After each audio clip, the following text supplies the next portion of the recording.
पाकिस्तान और अफगानिस्तान के बीच तनाव चरम पर है। 24 दिसंबर की रात पाकिस्तान ने अफगानिस्तान की सीमा में घुसकर एरियल बम्बार्डमेंट किया।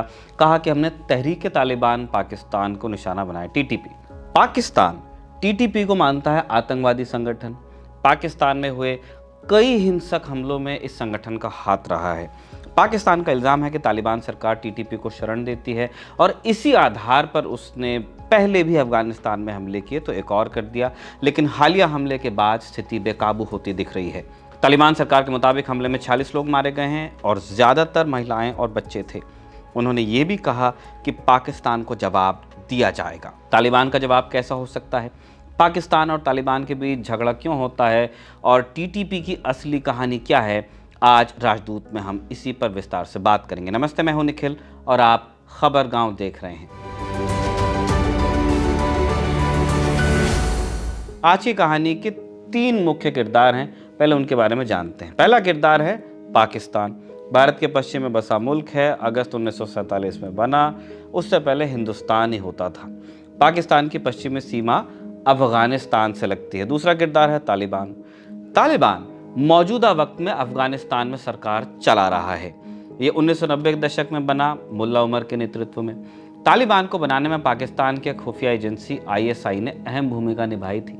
जब 1996 में तालिबान पहली बार सत्ता में आया, तब पाकिस्तान उसे मान्यता देने वाले 3 देशों में शामिल था और बाकी 2 देश थे सऊदी अरब और यूएई। तालिबान ने अपने पहले कार्यकाल में अलकायदा के सरगना ओसामा बिन लादेन को भी शरण दी। फिर लादेन का नाम 9/11 के आतंकवादी हमले में आया और तालिबान ने लादेन को अमेरिका के हवाले करने से इनकार कर दिया। इसके बाद अमेरिका ने अफगानिस्तान में वॉर ऑन टेरर शुरू किया, हमला कर दिया और तालिबान को सत्ता से बेदखल किया। अगले 20 साल भीषण लड़ाई चली, लेकिन तालिबान किसी भी तरह बचता रहा, क्योंकि एक टेररिस्ट ऑर्गेनाइजेशन भले आप कह लें, लेकिन एक इंसर्जेंट मूवमेंट जैसी उसका चरित्र है अफगानिस्तान के अंदर। उसे बचाने में आईएसआई ने भी बहुत मदद की थी और आखिरकार अमेरिका को तालिबान के साथ समझौता करना पड़ा।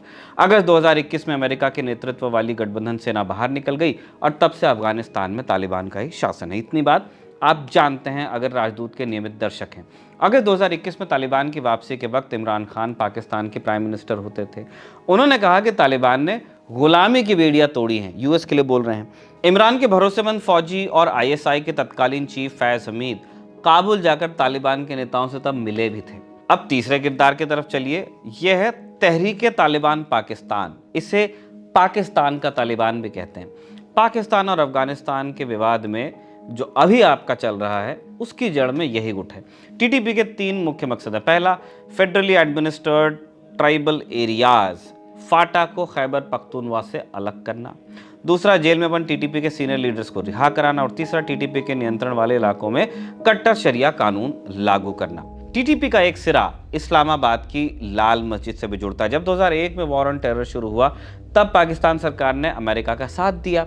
पाकिस्तान की फौज ने नॉर्थ वजीरिस्तान में ऑपरेशन शुरू किया और तब लाल मस्जिद ने फतवा जारी कर फौज के खिलाफ लड़ने को कहा। यह भी कहा कि मरने वालों को शहीद का दर्जा मिलेगा। धीरे धीरे लाल मस्जिद का दबदबा बढ़ता गया। मस्जिद में तालिबानी एलिमेंट्स ने, नेताओं ने शरण ली और आसपास के इलाकों में शरिया कानून भी लागू कर दिया। चीनी नागरिकों पर तक हमले होने लगे, जो कि आयरन ब्रदर हैं। सेना के अधिकारियों की हत्या होने लगी। अब कुछ समय तक इसे इग्नोर किया भी गया, लेकिन फिर जुलाई 2007 में सेना ने एक ऑपरेशन शुरू किया। इसमें 100 से ज़्यादा लोग मारे गए और मरने वालों में लाल मस्जिद के इमाम अब्दुल राशिद भी थे। दुनिया भर के आतंकवादी संगठनों ने उसे अपना मॉडल बनाकर पेश किया और फिर लादेन ने ऑडियो टेप जारी कर राशिद को इस्लाम का हीरो बताया और पाकिस्तानी फौज के खिलाफ युद्ध छेड़ने का ऐलान कर दिया।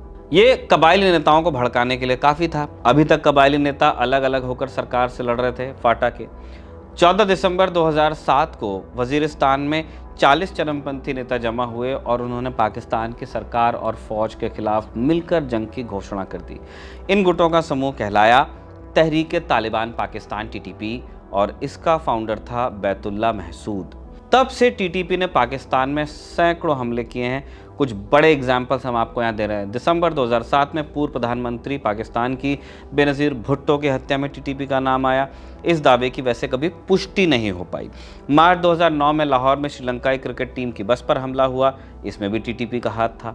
अक्टूबर 2012 में टीटीपी ने मलाला यूसुफजई पर गोलीबारी कर दी, लेकिन वो बच गई। बाद में शांति का नोबेल प्राइज़ उन्हें मिला।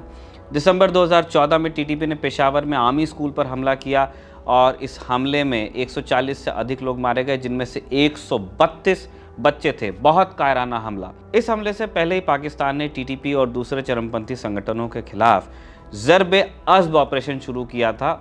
इसी से इरिटेट होकर उन्होंने आर्मी स्कूल पर हमला भी किया था। इसने टीटीपी को भारी झटका दिया, संगठन मिटने की कगार पर पहुंच गया और ये सिलसिला 2018 तक चलता रहा। टीटीपी को भागकर अफगानिस्तान में शरण लेनी पड़ी। फिर 2019 में अमेरिका ने अफगान तालिबान के साथ बातचीत शुरू कर दी और इससे टीटीपी को सांस लेने का मौका मिला। काबुल में तालिबान का कब्जा होने के बाद टीटीपी ने पाकिस्तान में हमलों की संख्या बढ़ा दी। उनको लगा कि अब वहाँ सरकार आ गई है। सिर्फ 2021 में ही उसने 126 हमले किए हर तीसरे दिन। 2021 में ही पाकिस्तान सरकार और टीटीपी के बीच शांतिपूर्ण संघर्ष विराम पर सहमति भी बनी। सोचिए, एक आतंकवादी संगठन और सरकार के बीच संघर्ष विराम हो रहा है। स्थिति इतनी खराब थी। इस मीटिंग की मध्यस्थता अफगान तालिबान ने की। हालांकि यह समझौता कुछ ही समय चला, जल्दी टूटा। जून 2022 में फिर से संघर्ष विराम होता है, मगर नवंबर 2022 में टीटीपी ने अंतिम दफा समझौता तोड़ा और तब टीटीपी का इल्ज़ाम था कि मुजाहिदीनों के खिलाफ सेना का ऑपरेशन अब भी चल रहा है और सरकार समझौते की शर्तों का पालन कर नहीं रही है। और इस आधार पर टीटीपी ने पाकिस्तान में हमले फिर तेज कर दिए कि अब द गेम इज़ ऑन। एक और बार पाकिस्तान में 2022 की तुलना में 2023 में 56% ज़्यादा हमले हुए और इन हमलों में 1,500 लोग मारे गए और इनमें से अधिकांश हमलों के पीछे टीटीपी ही थी। पाकिस्तान सरकार का कहना है कि अफगानिस्तान में टीटीपी के सेफ हेवन से वहाँ जाकर छुप जाते हैं। तालिबान सरकार ने हमेशा इन आरोपों को खारिज किया है, लेकिन पाकिस्तान ने अफगान तालिबान के इन दावों पर कभी भरोसा नहीं दिखाया।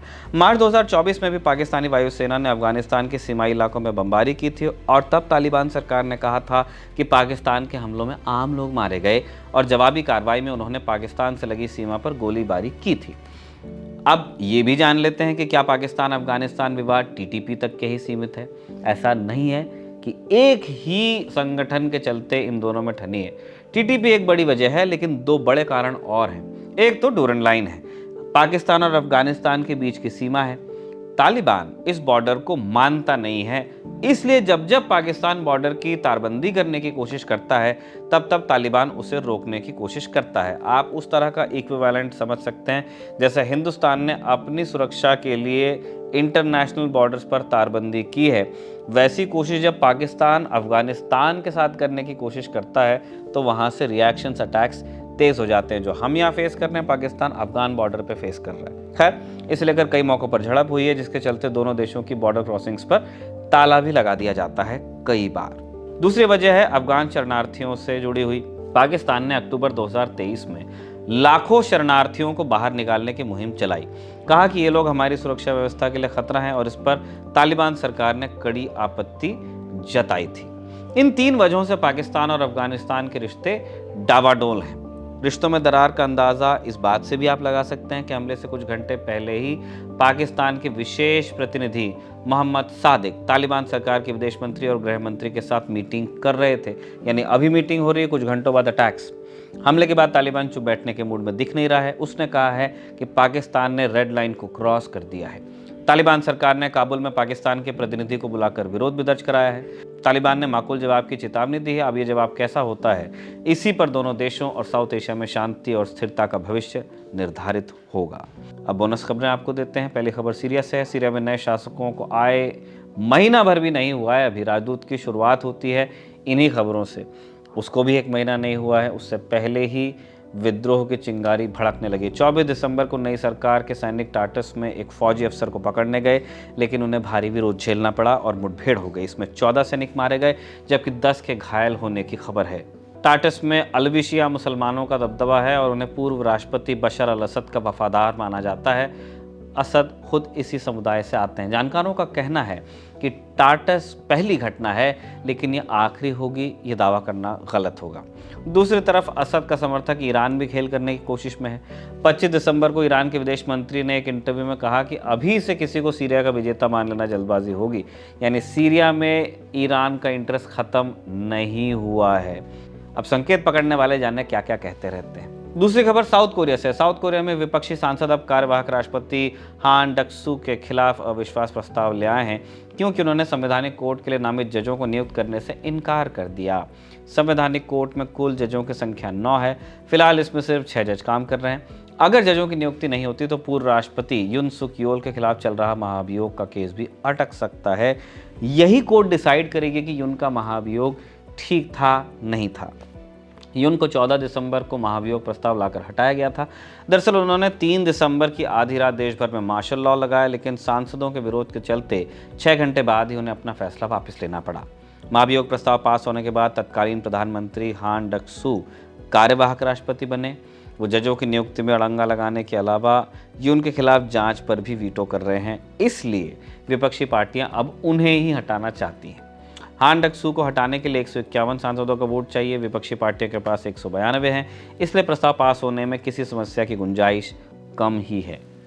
साउथ कोरिया के मार्शल लॉ के बारे में हमने राजदूत में बताया है, लिंक आपको डिस्क्रिप्शन में हम दे रहे हैं। आज का राजदूत यहीं पर समाप्त होता है। कमेंट बॉक्स में लिखकर बताइएगा कि निखिल और अभिषेक क्यूब का ये प्रयोग आपको कैसा लगा। देखते रहिए खबर गाँव।